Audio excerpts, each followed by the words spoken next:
अस्सलाम वालेकुम।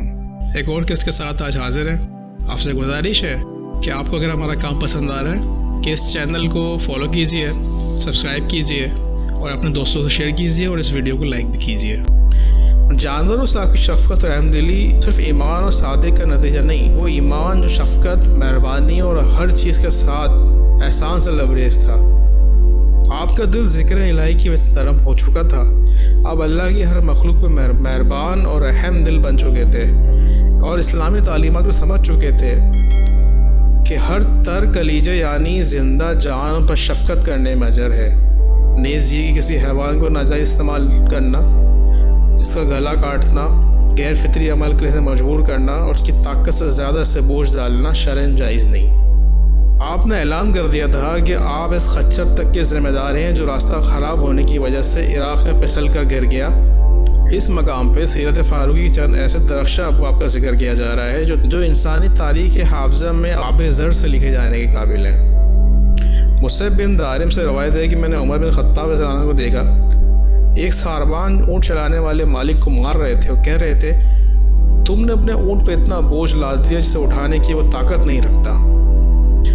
अहनब बिन केस का बयान है कि हम उमर बिन ख़त्ताब रज़ियल्लाहु अन्हु के पास इस वक्त की शक्ल में फ़तह अज़ीम की खुशखबरी लेकर आए।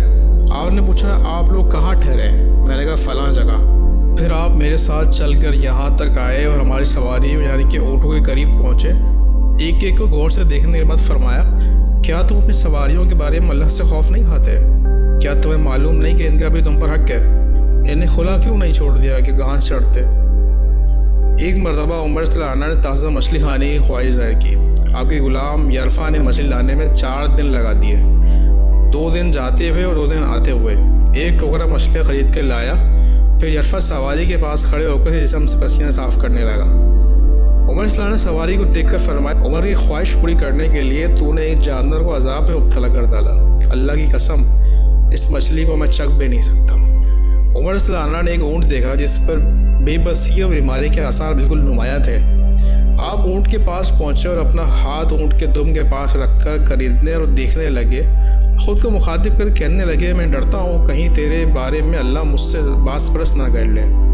ये है सीरत फ़ारूक़ी की चंद यादगार नकूश जो जानवरों से आप शदीद शफ़क़त और रहम दिली पुरदलालत करते हैं। काश तहज़ीब हाजिर से मरूब नौजवान इस्लामी सीरत फ़ारूक़ी का मुताला करते और आपकी इस्लामी ज़िंदगी पर खुसूसी तवज्जो देते तो इन्हें मालूम हो जाता कि कोई भी इंसानी कानून इंसानी माशरे के लिए फ़ायदा मंद नज़र आ रहा है। इस्लाम में वो चीज़ें मुनज़्ज़म और मुनफ़्फ़िज़ तरीके से पहले से मौजूद है। ये ज़रूरी है कि हमारे नौजवान अहले यूरोप से मरूब ना हो तो हुकूक़ हैवानी की सोसाइटी बना के बड़ा फ़क्र महसूस करते हैं। ये बावर कराना चाहते हैं कि हमारा ये अमल आला तरीन इंसानी अखलाक फ़रीज़े का मज़हर है। बस इस्लामी उसूलों का मुताला इसलिए भी ज़रूरी है कि हमारे नौजवान कहीं ये गुमान करके अहले यूरोप की तक़लीद न करने लगें। वही लोग इखलाक फ़ासिला के इल्म बरदार हैं। हमारे नौजवानों को जान लेना चाहिए कि हैवान पर शफ़क़त और रहमदिली करने में हम इनके उस्ताद हैं।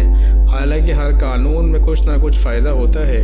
बेशक इलाही मरकबा हिदायत याबी का राज, खैर का मनारा और इबादत की रूह है।